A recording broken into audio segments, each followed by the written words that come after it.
It's a scene that feels like a flashback to 2015.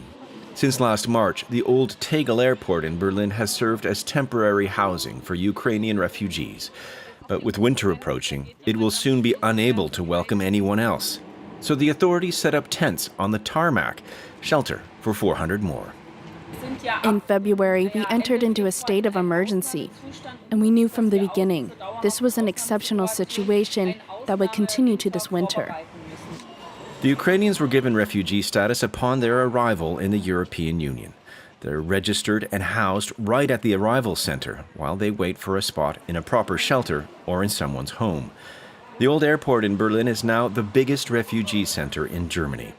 And it's not about to close its doors anytime soon, says the senator. The state of Berlin must create accommodations for an extra 10,000 people by the end of the year, even though we've already done so much these past few months. But the increase in new arrivals is so sudden that building up the capacity has become a race against time. This year, Germany has already welcomed more people than in 2015 at the peak of the migrant crisis, and the authorities say the numbers will keep growing. This is another arrival center in Berlin. It welcomed 1,750 asylum seekers in October versus 850 in August. The typical stay here lasts 17 days. I know that right now there are a lot of Ukrainians, and they're the priority. They're doing their best. You see that everything is free, so you can't complain. The authorities here have learnt their lessons from 2015. Some 30-odd housing units were built since then for asylum seekers. But that wasn't enough. People are still having to use camp beds. Some of them have to spend 14 days here, and so you can understand that it's really hard for 4 people to live in 16 square meters. Since the summer, Sascha Langenbach has followed the changes day by day. More and more asylum seekers from Syria, Afghanistan, and Iraq. Now, 99% of the 27,000 available spaces for refugees in Berlin are occupied. Usually people come in the summer, but the situation is so catastrophic in the welcome centers along the Balkan route that people prefer to pack up and go to Central Europe.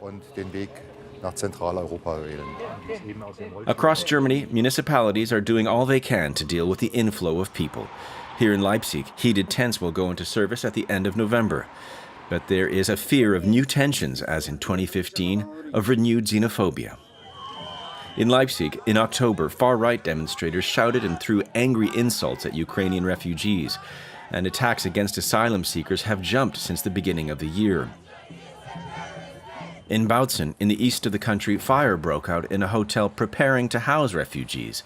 Since then, the city wants an exemption so it no longer has to welcome asylum seekers. An about-face that divides opinion. It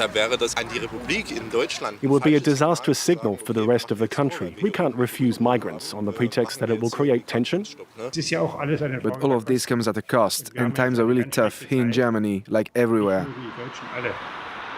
The region of Saxony has welcomed 57,000 Ukrainians and 15,000 asylum seekers since the beginning of the year, and can't really take in more people, says the Interior Minister. But in Dresden, these demonstrators accused politicians of giving in to the extreme right. They denounce an increase in the number of expulsions and less welcoming conditions for refugees not from Ukraine.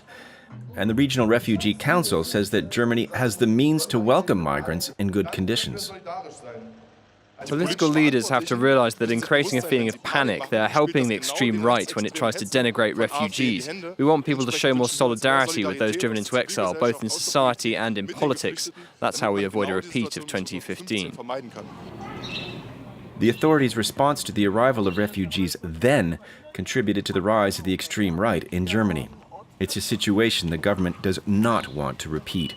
For this year alone, it's providing €1.5 billion to local governments to welcome refugees.